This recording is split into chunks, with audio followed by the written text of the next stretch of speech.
Queridos amigos, é com grande alegria que aqui retornamos nesta casa querida, onde encontramos tantos afetos do coração.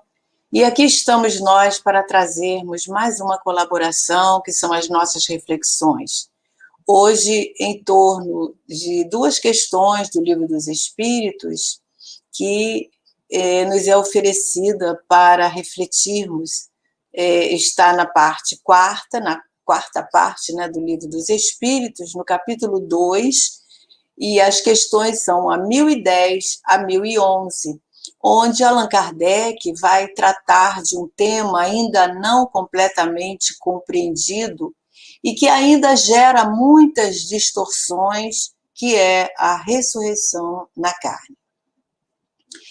E na questão 1010, Kardec formula a seguinte pergunta: o dogma da ressurreição da carne será a consagração da reencarnação ensinada pelos espíritos? Ou seja, será que a ressurreição ensinada pelos teólogos, pelos padres, no final, mais à frente, com o progresso da humanidade, será entendida como a reencarnação ensinada pelos espíritos? É isso que Kardec quer saber dos espíritos. E os amigos espirituais, logo no início da resposta, nos respondem com uma outra pergunta. Eles dizem: como querereis que fosse de outro modo? Então, de certa maneira, eles estão afirmando que sim, não é? Chegará um tempo em que a reencarnação será compreendida, mesmo sendo passado o entendimento através da ressurreição. E eles continuam a resposta dizendo que, como acontece com tantas palavras, tantas outras palavras, a ressurreição não é entendida por muitos, devido a ser tomada ao pé da letra, ou seja, ser interpretada ao pé da letra. E nós sabemos que isso acontece com muitas palavras, com muitos ensinamentos que estão contidos no Evangelho, na Bíblia, de uma maneira geral, que não são compreendidos na sua essência, devido a serem interpretadas ao pé da letra. Porém, os espíritos nos afirmam, né, nessa resposta, que se nós dermos uma interpretação lógica a esse termo, ressurreição, e coerente, certamente ficaria ou ficará mais clara a sua compreensão. E isso acontece com muitos pontos do Evangelho, muitos ensinamentos de Jesus que estão contidos nos Evangelhos, na própria Bíblia, né? O Velho Testamento traz inúmeros ensinamentos, colocações que, por falta de compreensão, se tornam obscuros e não encontramos ali o verdadeiro sentido que faculte o nosso entendimento. Essa é a grande dificuldade da maior parte das criaturas, de entenderem os ensinamentos de Jesus contido lá no Novo Testamento, né? Por causa dessa dificuldade de tirar o espírito da letra. E o próprio Jesus nos disse que deveríamos examinar as Escrituras. E o que Jesus queria nos dizer é que deveríamos nos aprofundar nesse entendimento, ou seja, no estudo, nas observações que são trazidas ali, muitas vezes encobertas por significativas, por metáforas, por alguma palavra que nós precisamos de buscar o verdadeiro sentido. E se nós, muitas das vezes, buscarmos esses ensinamentos, percebendo essas metáforas, esse sentido oculto que está ali, nós vamos entender o maior aprofundamento esses ensinamentos. Para nós entendermos com lógica um assunto, é necessário extrairmos o espírito da letra, ou seja, extrairmos a essência do que está sendo falado ali, por detrás daqueles símbolos. A gente sabe que a Bíblia é cheia de símbolos, não é? E que nós precisamos de entender Então, é um estudo nada superficial. Então, há pessoas que afirmam convictamente, por exemplo, que a reencarnação não está na Bíblia. Por isso, não aceitam ela como sendo uma verdade, né? Uma realidade que nós espíritas sabemos que é uma realidade para todos nós, né? Mas isso quer dizer que não basta um conhecimento do conteúdo que está ali dentro daquele livro precioso, mas uma leitura buscando significado, não pode ser uma leitura superficial. Então, é necessário que nós façamos um estudo profundo do conteúdo que está ali, para que nós possamos perceber, e se fizermos isso, nós vamos realmente entender que a Bíblia está cheia, repleta de afirmações e ensinamentos alusivos à reencarnação. Só que não era dita, essa palavra não era conhecida, porque ela foi trazida por Allan Kardec, né? Foi Allan Kardec que criou esse vocábulo, e até então ele não existia. E, por outro lado, nós vamos entender que muitas pessoas acham que a ressurreição e a reencarnação são duas questões incompatíveis, o que é um grande equívoco. Geralmente nós vamos encontrar, como dissemos, a palavra ressurreição para se referir à reencarnação. Por isso, nós temos que analisar o sentido das coisas para entendê-las com proveito, conforme os próprios espíritos estão nos falando. E eles nos informam ainda nessa questão que é daí, dessas dificuldades, dessas controvérsias, que surgem a incredulidade. Por isso que Jesus nos disse que era preciso que tivéssemos olhos de ver e ouvidos de ouvir, para não, por essas pessoas não compreenderem determinadas verdades, essas verdades são negadas, porque é bem mais fácil, né?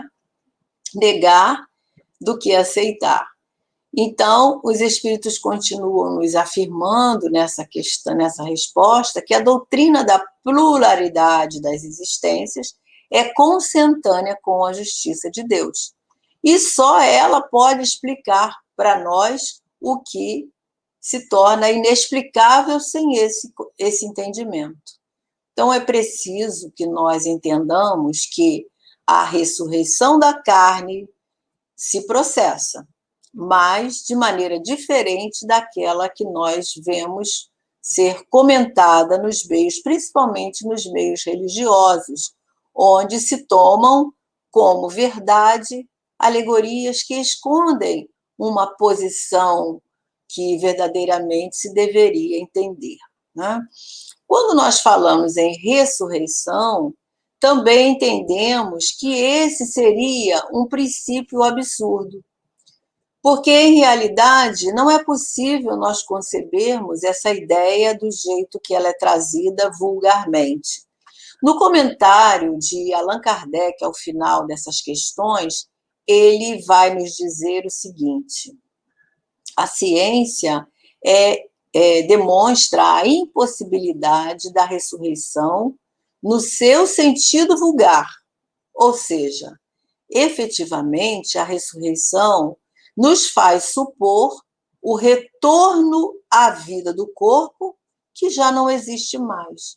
Aquele corpo que morreu, que deixou a vida, deixou a sua vitalidade.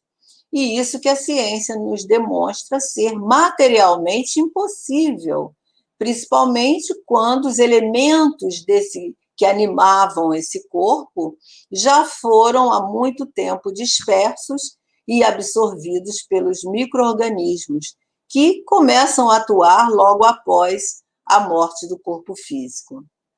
E assim, a ciência prova hoje para nós, da mesma forma que ela vem provar que aqueles 6 dias, né, que é dito lá no Gênesis, da criação do mundo, nós podemos hoje através da própria ciência, nós estamos entendendo que representam 6 longos períodos geológicos, né? Esse assunto Kardec traz muito bem na Gênese, né? Quem quiser consultar.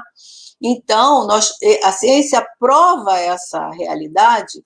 Da mesma maneira, o Espiritismo vem revelar com clareza, com lógica, com precisão para nós, que a lei da reencarnação derroga, suplanta com superioridade o dogma da ressurreição da carne. Porque ele substitui esse dogma, todo esse ensinamento, por uma doutrina muito mais justa, aliás, totalmente justa e compatível com a sabedoria, com a onipotência, com a onisciência de Deus, que é o Pai Criador de todas as coisas. Então, na seguinte questão, 1011, Kardec vai continuar a questionar os espíritos sobre essa questão do dogma da reencarnação e os ensinamentos da ressurreição. Então, ele diz assim: sendo assim, pelo dogma da ressurreição da carne, a própria Igreja ensina a doutrina da reencarnação, ou seja, através desse dogma, o ensinamento da reencarnação está sendo aplicado, está sendo entendido aos pouquinhos. E quem responde essa questão é São Luís, que foi um bispo da Igreja Católica, e ele tem conhecimento bastante do que seja esse dogma dentro da visão teológica, né? E ele é um dos coordenadores da codificação. Ele vem nos dizer que é evidente que isso realmente vai acontecer.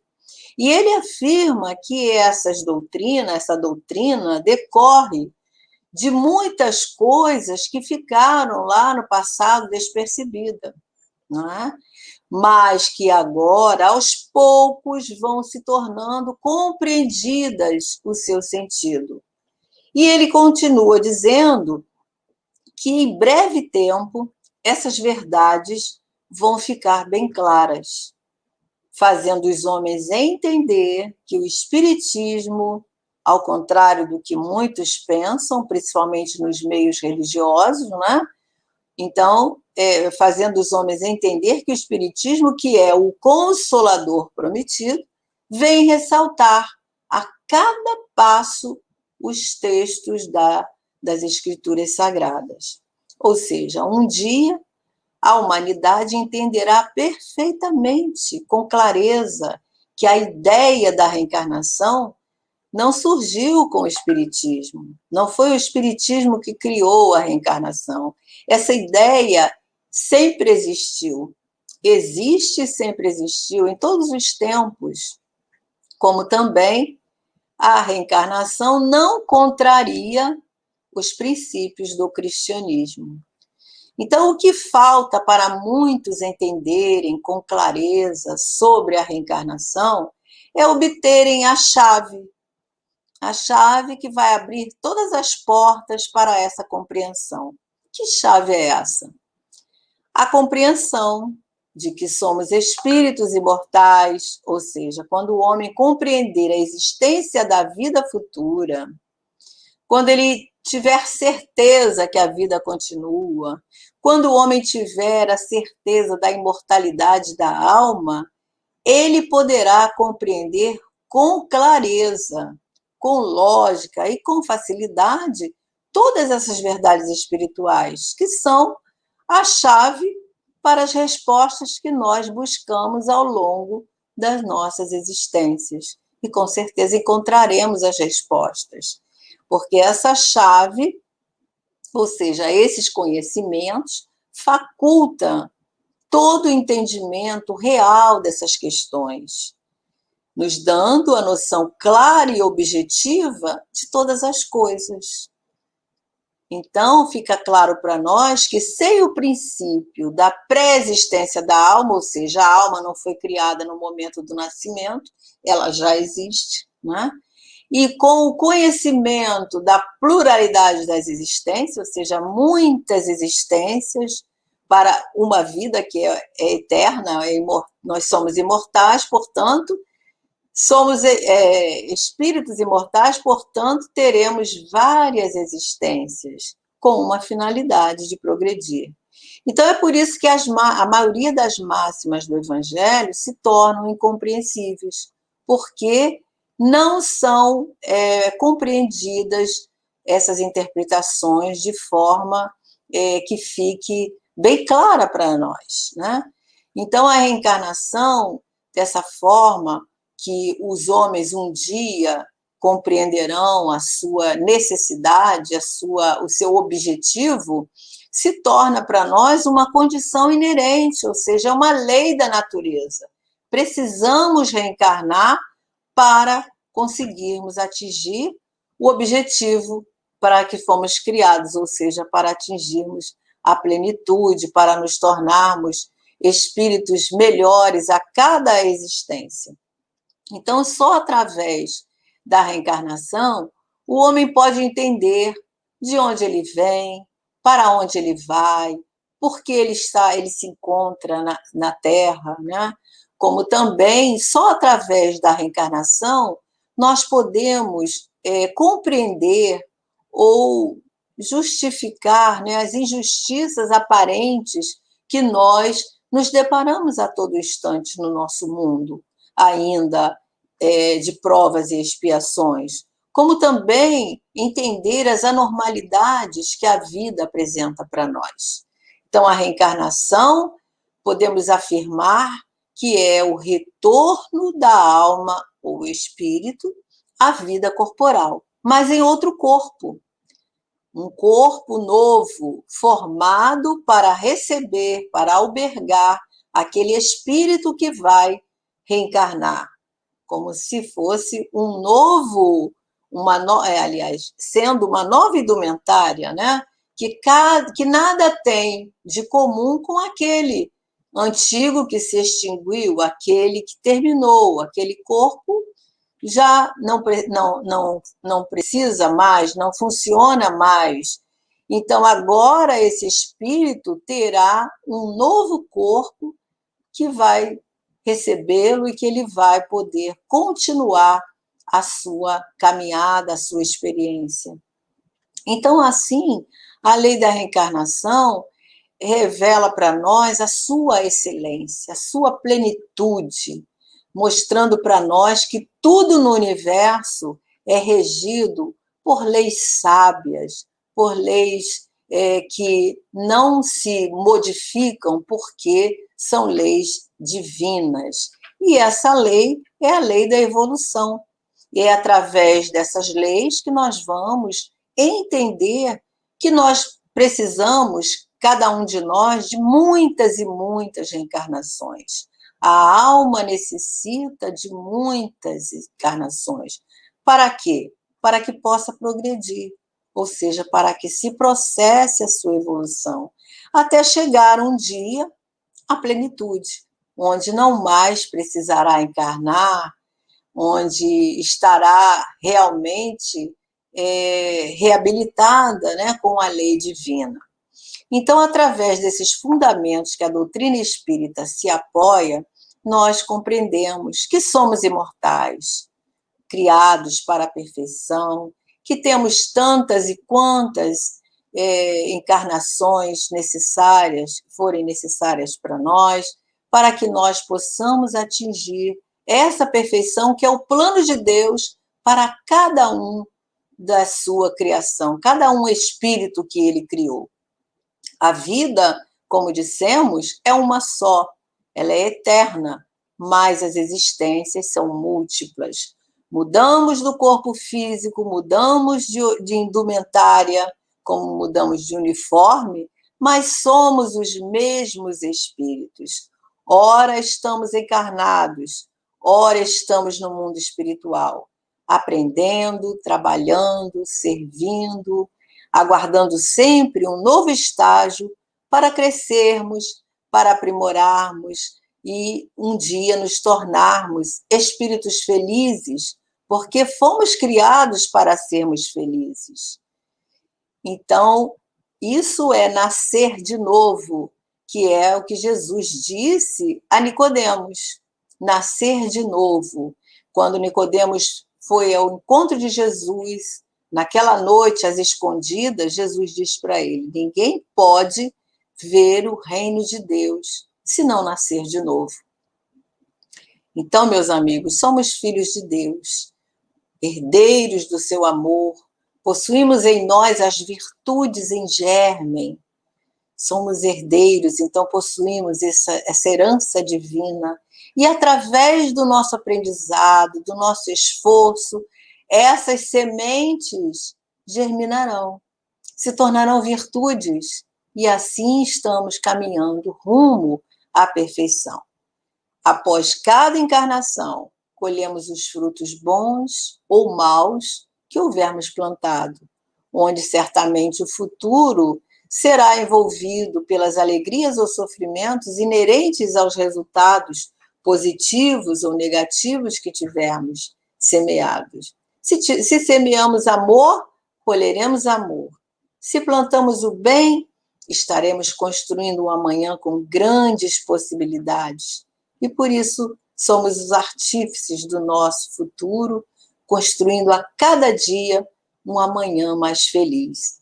E a cada retorno ao mundo espiritual, novos preparativos, novos planejamentos para outras encarnações, que têm o mesmo objetivo, de estarmos nos reabilitando com a lei, de estarmos refazendo o nosso caminho, refazendo os nossos equívocos através das oportunidades misericordiosas que Deus nos oferece para que possamos nos libertar dos débitos contraídos no passado e estarmos habilitados perante a lei, nos dando a oportunidade aí do reajuste, da reparação dos nossos erros perante a justiça divina. Por isso, a reencarnação é justiça divina, é misericórdia. Tudo isso, meus amigos, é a misericórdia desse Pai amoroso, justo e bom que age em nosso favor, nos impulsionando a caminhada até chegarmos ao nosso objetivo pelas asas do amor e da sabedoria. É belo a nossa caminhada, não é mesmo? A evolução é dada por misericórdia divina. Só um Pai amoroso, justo, bom, como Deus, pode nos dar as oportunidades para nós estarmos nos reabilitando, estarmos nos aprimorando, nos tornando melhores a cada dia, até construirmos um amanhã de luz, feliz para cada um de nós. Então, que Jesus possa nos abençoar e que possamos perseverar nos nossos propósitos, nos nossos objetivos, para que a nossa caminhada de hoje possa estar valendo a pena e assim chegarmos vitoriosos ao mundo espiritual. Que assim possa ser. Que Jesus nos abençoe. Fiquem com Deus, um grande abraço e até a próxima, se Deus quiser. Foi um prazer estar aqui, que Jesus possa permanecer nos nossos corações. Muita paz.